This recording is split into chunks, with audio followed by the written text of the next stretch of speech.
Let's discuss with Dryden Pence, the CIO of Pence Capital Management, and Steve Leisman, our senior economics reporter, both of whom are with us on set today. You look like you're shaking hands before a match. Exactly. And we will not talk about foot fungus on this show, Steve. That's an a reference to joke. Squawk Boxing. I don't even want to know. So, Dryden, no, you don't. Maybe you can get us back into the lane of whether the Fed should have cut back in September, or at the very least, what they should do right now. Well, I think what we're going to find is that people that are banking on rate cuts are going to be sorely disappointed. And I think that it's basically going to be pushed out. If we get one this year, it gets pushed to the back of the year. But our view on it is this. We had a pause at 550 for a full year. The world did not come to an end. We'll probably have a pause at 450 for could be up to a year. And the world's probably not going to come to an end. So we think in this market there's an overreaction right now. And I think that we basically spent, since 71, you've spent half your life with a Fed funds rate over 4%. And the economy's done fine. The markets have done fine. 23, 24 were good, and we were paused at 550. So pausing at 450, so what? I feel like you're channeling your inner Steve Leisman, because if I heard... hi, Steve. If I heard Steve properly in the previous hour, your take is that this is a good number related to a good economy, and a number maybe we should be happy about. Well, look, where you sit determines a lot about where you stand, right? If you're deeply invested in stocks going up at a very high multiple and that call is based upon future rate cuts, I think you're in a bad place.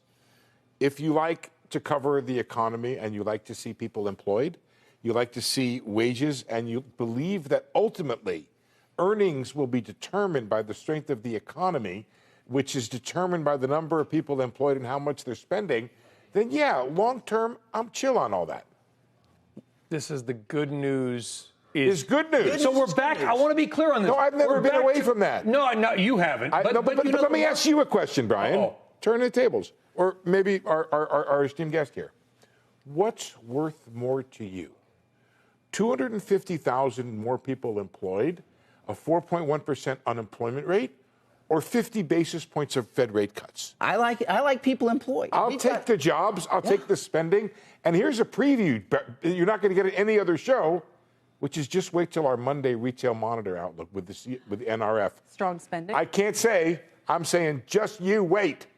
We've added Henry Higgins. Just you wait. You got it. Thank you for picking up the reference. My Fair Lady, Robert. Exactly. You're very welcome. We added 2.2 million people last year. That's like the entire labor force of either Alabama or Oregon. We've added 6 million people since the pandemic. That's the entire labor force of Illinois. We've 159 million people. Okay, so why did the Fed cut rates in September?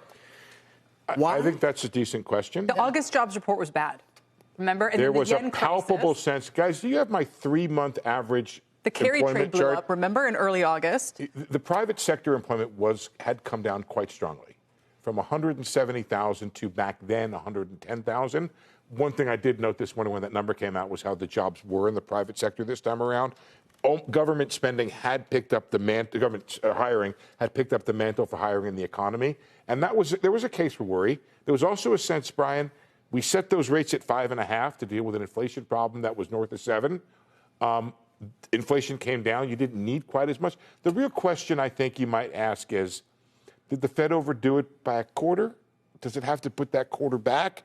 And now I think we're right here in the sense that there's that 3-month average chart. You can see there how much it had tanked at that time, which is exactly what Kelly Evans was talking about, those 2 dips in the middle.